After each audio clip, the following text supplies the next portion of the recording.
আমাদের প্রভু এক নবীর উম্মত জীবন বিধান ওই শিবানী কুরআন।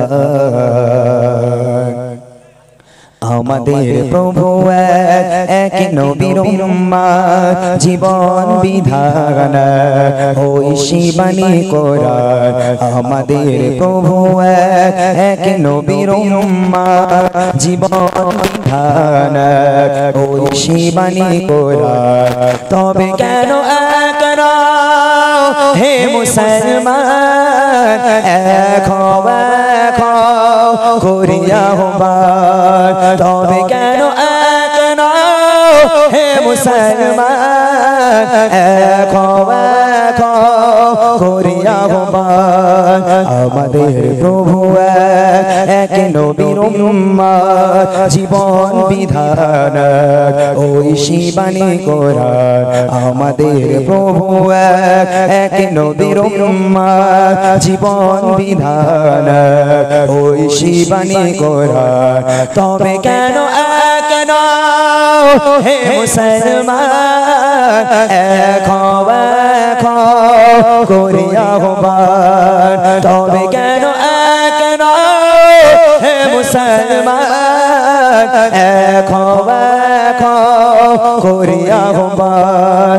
আমাদের প্রভু এক নবীর উম্মত জীবন বিধান ওই শিবানী কুরআন। বাইতুল্লাহ মদিনা শরীফ উহুদ পাহাড় বদরের মাঠ।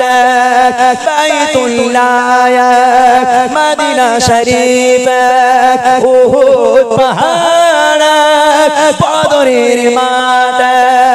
একটাই তো জীবন একটাই মরণ, একটাই তো জীবন একটাই মরণ, একসাথে মিলে মিশে একটাই প্রাণ। তবে কেন এক হে মুসলমান এক করিয়া হবার। তবে কেন এক হে মুসলমান এক করিয়া হবার। আমাদের প্রভু এক নবীর উম্মত জীবন বিধান ওই শিবানী কুরআন। বাইতুল্লাহ মদিনা শরীফ উহুদ পাহাড় বদরের মাঠ। বাইতুল্লাহ মদিনা শরীফ উহুদ পাহাড় বদরের মাঠ। একটাই তো জীবন একটাই মরণ, একটাই তো জীবন একটাই মরণ, একসাথে মিলে মিশে একটাই প্রাণ। তবে কেন এক হে মুসলমান এক করিয়া হবার। তবে কেন এক হে মুসলমান এক করিয়া হবার। আমাদের প্রভু এক নবীর উম্মত জীবন বিধান ওই শিবানী কুরআন। আমাদের প্রভু এক নবীর উম্মত জীবন বিধান ওই শিবানী কুরআন।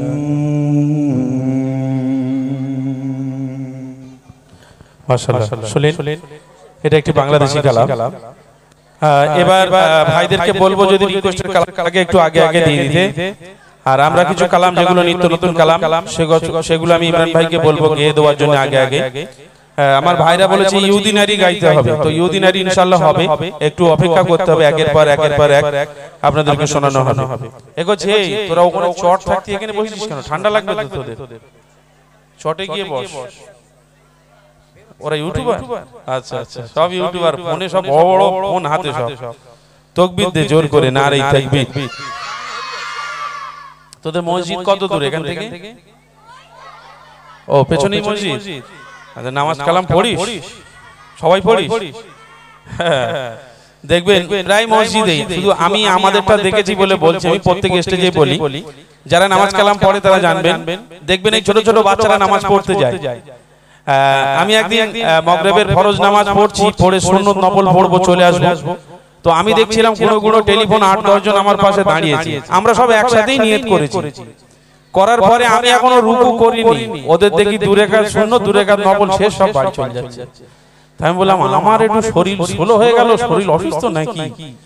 তো পরের দিন আমি ফরজ পড়ে মসজিদের বারান্দার পিছনের দিকে দাঁড়িয়েছি, দেখি কিভাবে 4 রাকাত শেষ হয়। দেখবেন, ফলো করবেন, আমার বাবুরা বলতে পারবে, ওরা একসাথে নিয়ত করে, মানে সুন্নত নফল পড়ে একদম বিদ্যুৎ গতিতে বেরিয়ে, কে আগে বেরিয়ে যেতে পারে, কেমন পড়ছে আমি একটু দেখাচ্ছি, কেউ বেয়াদবি নেবেন না, আমি বলছি জাস্ট আল্লাহু আকবার। বাড়ি আনোর কোনো সিস্টেম নেই।